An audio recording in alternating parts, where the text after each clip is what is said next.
Hello student, સ્વાગત છે તમારું ગ્રેવિટી ઇન્સ્ટિટ્યૂટમાં. આજે આપણે ચેપ્ટર નંબર 7 જે આગળ આપણે ક્લિનિકલ થર્મોમીટર એન્ડ ઓલ જોઈ લીધું હતું, શાયદ પાર્ટ 3 નંબર આપણે જોયો તો હવે પાર્ટ 4 જોવાના છીએ.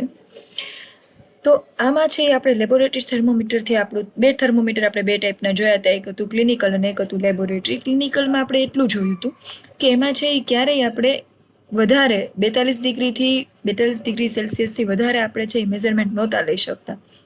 અને હવે આપણે જોવાના છીએ લેબોરેટરી થર્મોમીટર કે જેમાં તમે 0થી એટલે કે -10થી પણ -10થી 110 સુધીનું તમે છે એ મેઝરમેન્ટ જોઈ શકો છો, એટલા ડિગ્રી સેલ્સિયસ સુધીનું. એટલે લેબોરેટરી થર્મોમીટર જોતા પહેલાં જો તમે આપણી ચેનલ સબસ્ક્રાઈબ નથી કરી તો ચેનલ સબસ્ક્રાઈબ કરી દો, મારા ફ્રેન્ડ સર્કલમાં પહોંચાડો બને ત્યાં સુધી બધાને, અને લાઈક કરો અને શેર કરો.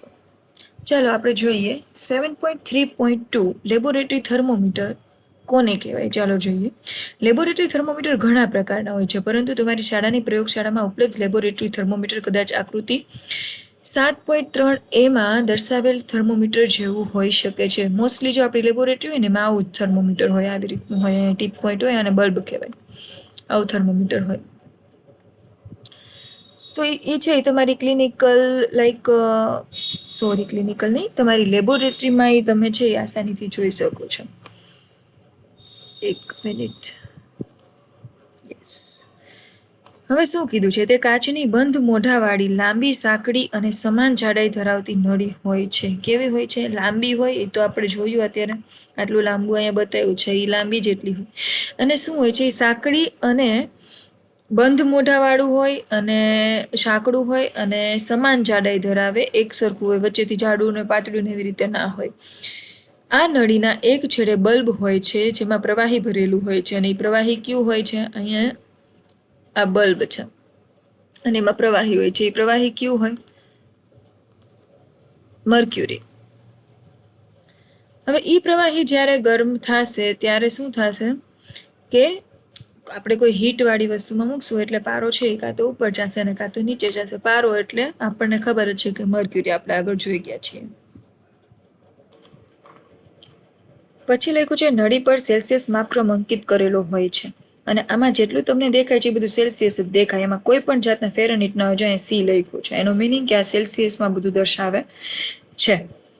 તાપમાનમાં ફેરફાર થવાથી નળીમાં પ્રવાહી સ્તંભ વધે છે અથવા તો ઘટે છે, અને સેલ્સિયસ માપક્રમના જે અંક પર પ્રવાહી સ્તંભ સ્થિર થાય છે તે તાપમાનનું વાંચન હોય છે.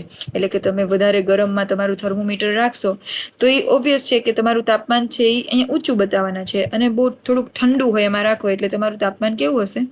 નોર્મલ કરતાં નીચું જશે.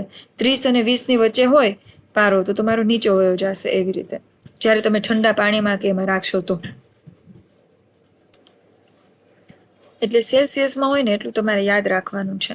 પછી છે પ્રયોગશાળામાં થર્મોમીટરમાં વપરાતું પ્રવાહી સામાન્ય રીતે આલ્કોહોલ અથવા તો પારો હોય છે. યાદ રાખજો, એવું નથી આપણા મગજમાં ખાલી પારો જ હોય. પારો એટલે કે મર્ક્યુરી જ હોય છે, પણ આલ્કોહોલ પણ યુઝ થઈ શકે છે, સરળતાથી જોઈ શકાય છે. તે માટે મોટે ભાગે છે લાલ રંગથી મિશ્રિત એવું આલ્કોહોલનો યુઝ થાય છે. આલ્કોહોલ નોર્મલી જોવા જાવ ને તો એ રંગ વિહીન હોય, વ્હાઇટ કલરનું, પણ એમાં શું કરવામાં આવે?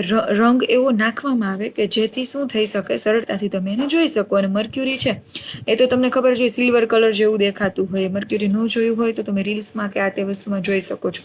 અને તે છે વન ટાઈપ ઓફ લિક્વિડમાં સોલિડ મેટલ હોય છે, એવું હોય છે.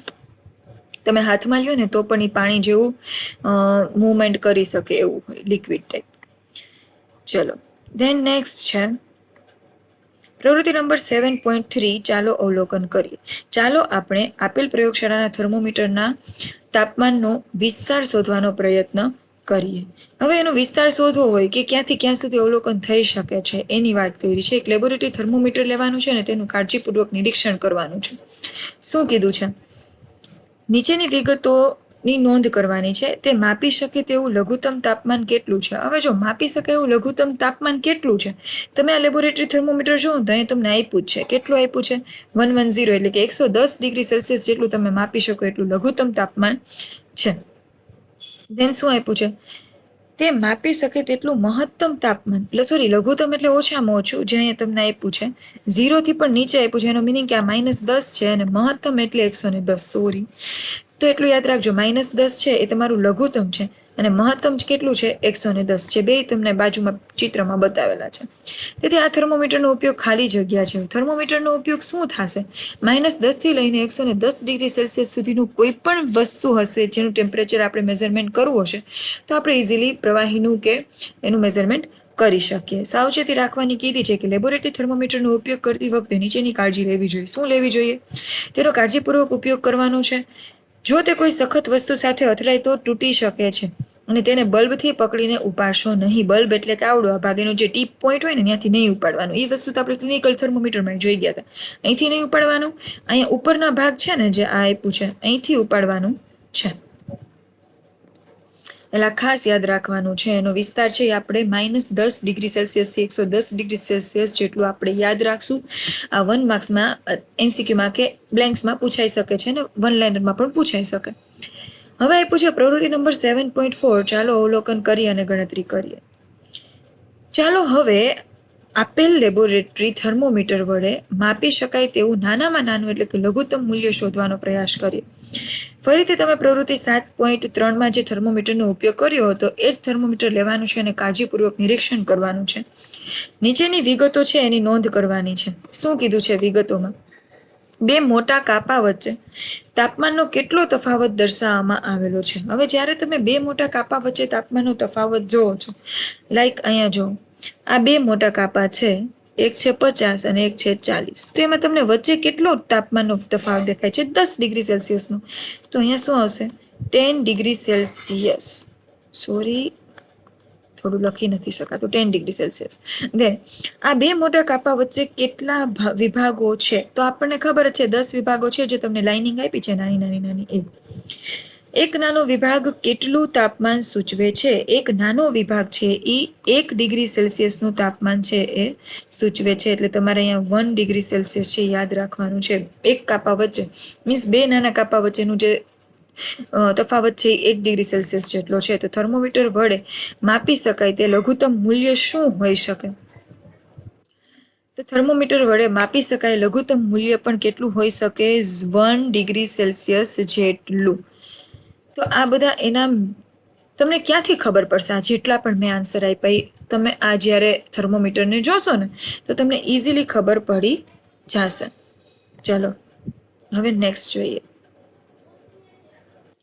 આકૃતિ 7.3b અને આકૃતિ 7.3a માં દર્શાવેલ થર્મોમીટરના એક ભાગનું વિવર્ધિત ચિત્ર દર્શાવે છે. શું હવે તમે આ થર્મોમીટર માપી શકે તેવું નાનામાં નાનું મૂલ્ય શોધી શકો છો?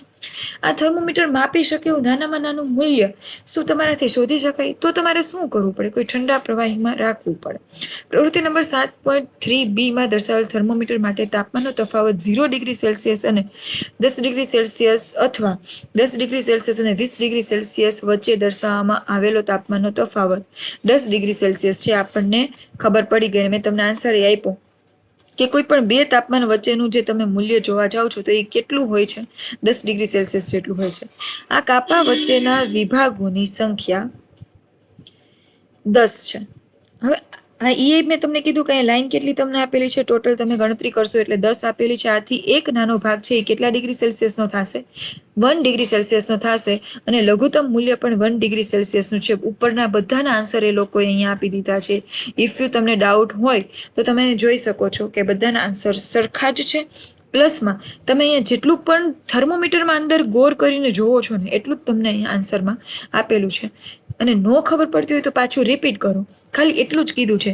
એક તો 30 અને 40 વચ્ચે કેટલાનો ડિફરન્સ છે? 10નો છે. તો પહેલામાં એ આવ્યું છે આન્સર. કેટલા વિભાગ આપેલા છે? 10 ભાગ આપેલા છે. નાના નાના ગણતરી કરશો તો એ પણ 10 આપેલા છે. એ તમને ખબર પડી જાય. હવે તમને ખબર પડી જાય કે 40 છે તો એની ઉપર એક આંકો છે તો એ 41નો હોય, આ આંકો છે તો એ 42નો હોય. તો એ નાનામાં નાનું કેટલું ડિફરન્સ હોય છે? 1 ડિગ્રી સેલ્સિયસનું ડિફરન્સ હોય છે. અને લઘુત્તમ મૂલ્ય તમારે ગોતવું હોય તો તમને 1 ડિગ્રી સેલ્સિયસનું છે એ બે વચ્ચેનું જે લઘુત્તમ ઓછામાં ઓછું મૂલ્ય છે એ તમને મળે. એનાથી નાનું ન મળે તો તમારું જે થર્મોમીટર છે એ તમારે થોડુંક વધારે ચેન્જ કરવું પડે. એમાં પછી શું કરવું પડે? તમારે 5-5ના ડિફરન્સ વાળું હોય ને તો એવું થર્મોમીટર યુઝ કરવું પડે. નોર્મલી એ થર્મોમીટર છે એ બહુ તમારે એકદમ શાર્પ રીડિંગ લેવું હોય ને તો તમારે યુઝ કરી શકો ને એવું લેબોરેટરી જે બહુ લાઈક સાયન્ટિસ્ટની લેબોરેટરી હોય ને એમાં યુઝ થાય. નોર્મલી તો એ યુઝ ના થાય, બધાને આ જ થર્મોમીટર યુઝ થાય. તમારી શાળાની પ્રયોગશાળામાં થર્મોમીટર હોઈ શકે છે જેના માટેનો વિસ્તાર એક નાનામાં નાના વિભાગનું મૂલ્ય અલગ હોઈ શકે છે. તેથી તમે જે થર્મોમીટરનો ઉપયોગ કરવાના છો તે થર્મોમીટરને હંમેશા કાળજીપૂર્વક તમારે ઉપયોગમાં લેવું જોઈએ અને જોવું જોઈએ કે એમાં જે કેટલા આંકા છે એ બધું મેઝરમેન્ટ તમારે ધ્યાનપૂર્વક લેવું જોઈએ. આપેલ પ્રયોગશાળાના થર્મોમીટરના તાપમાનનો વિસ્તાર કેવી રીતે શોધવો તે તમે શીખ્યા.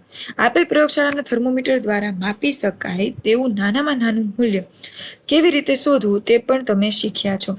હવે આપણે લેબોરેટરી થર્મોમીટરનો ઉપયોગ કરીને તાપમાન કેવી રીતે માપવું તે શીખીશું. હવે આ થર્મોમીટરનો ઉપયોગ કરીને કઈ રીતે તાપમાન માપવું જોઈએ, કઈ રીતે આપણું થર્મોમીટર સેટ કરવું જોઈએ એ બધું શીખવાનું છે. પરંતુ ચાલો આપણે સૌપ્રથમ પ્રયોગશાળાના થર્મોમીટરનો યોગ્ય ઉપયોગ કેવી રીતે કરશું એ જોવાનું છે. અહીં તમને થોડાક રૂલ્સ આપ્યા છે. એ રૂલ્સ મુજબ તમારે લેબોરેટરી થર્મોમીટરનો યુઝ કરવો જોઈએ. આમાં આપણે 2 પેજ શીખ્યા છીએ લેબોરેટરી થર્મોમીટર કોને કહેવાય, બટ આ વર્થ ઇટ છે. જો તમને આ નહીં આવડે તો તમને એના પછીનો ટોપિક નહીં સમજાય કે એનો યુઝ કઈ રીતે કરવો જોઈએ. જો આ નથી સમજાતું તો તમે પાછો છે આ લેક્ચર રિપીટ કરી શકો છો. અને આગળના લેક્ચર નથી જોયા તો પહેલાં એ જોઈને આવો. ક્લિનિકલ થર્મોમીટર કોને કહેવાય એમાંય ઘણા મેં કન્સેપ્ટ નાના નાના સમજાવ્યા છે. પછી તમે આમાં આવો. આપણી ચેનલ સબસ્ક્રાઇબ નથી કરી તો સબસ્ક્રાઇબ કરી લો. નેક્સ્ટ આપણે જે કંઈ પણ નિયમો જોવાના છીએ કે આપણે કઈ રીતે એનો ઉપયોગ કરવો જોઈએ એ પાર્ટ નંબર 5, શાયદ પાર્ટ નંબર 5 જ પહોંચ્યા છીએ તો એમાં જોવાના છીએ. તમે તમારા ફ્રેન્ડ સર્કલ સુધી બને ત્યાં સુધી પહોંચાડો. Thank you.